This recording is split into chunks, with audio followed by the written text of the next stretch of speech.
The Apology is directed by Allison Locke and is currently available on Shudder. Dude, this also stars the woman who plays Skylar, the wife in Breaking Bad, Anna Gunn, as well as comedian from the 90s, dude, Janine Garofalo. I haven't heard that name in years. Anyhow, so this one starts out on Christmas night, all right? It's a snowy-ass night, dude. I mean, storming, all right? And Darlene is working hard to get things ready for the next day because she's hosting a party for the family, all right?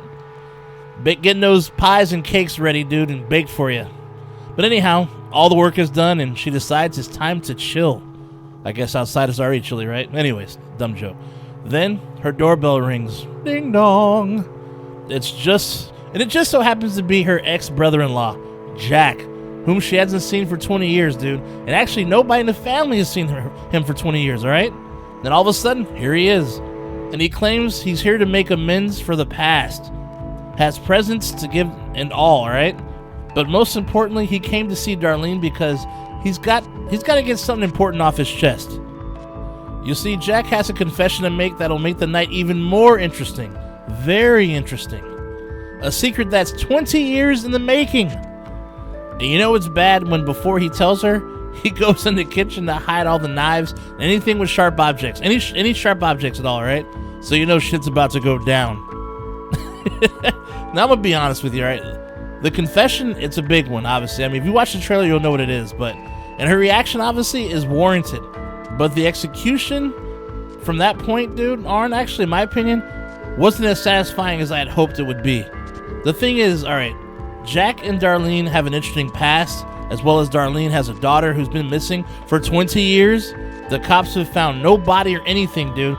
She just upped and disappeared, dude. Kind of straight up Kaiser Soze, just boom, gone, right?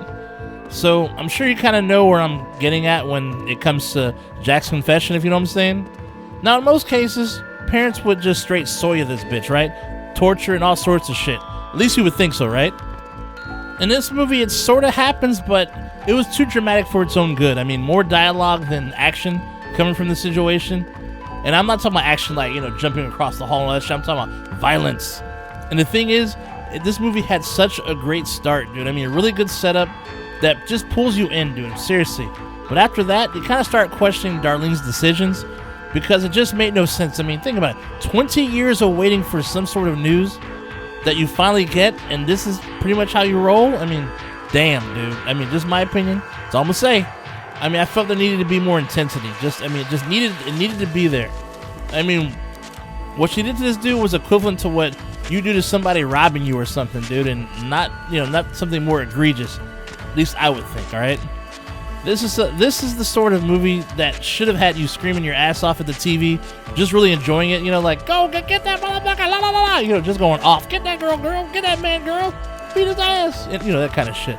I'll admit, they did do a few things right, though, so I can't really dog it all the way. The performances were really good by all actors from across the board, all right? The story left just so much on the table, though, when it comes to being a badass movie, though. And this one, I can say it's just a good movie. Now, I actually have got to recommend you a movie that's in the same vein as this one. It's called Daddy's Little Girl. A highly underrated flick that was very satisfying when it comes to the kind of content in it, dude. From beginning to end, dude. I mean, this movie, it goes for it. I'm talking about, oh my goodness, man, this movie. And you totally feel where the main character is coming from, obviously, and his motivations, all right? And this is what I was hoping for in this movie, The Apology. Not to say they had to go to the extremes that movie did, but just something close enough, dude. Something where you could feel it, dude, and I just, ugh. Oh, well, I'd say this is a good one watch, but will be forgotten because they didn't take any chances, actually. And the weird back and forth going on was just kind of like, I don't know. Just stupid drama stuff that made no sense, dude. It's kind of like, really? This is what you're going to do? Anyways, I'll tell you one thing, though. Anna Gunn has no luck with men, dude. I mean, think about Breaking Bad. She has a husband who turned into a drug kingpin. And this one, well, I guess you just have to find out. But anyhow, that's all for today. Stay nasty, my friends, and I will see you at the next one. Shay Nasty out.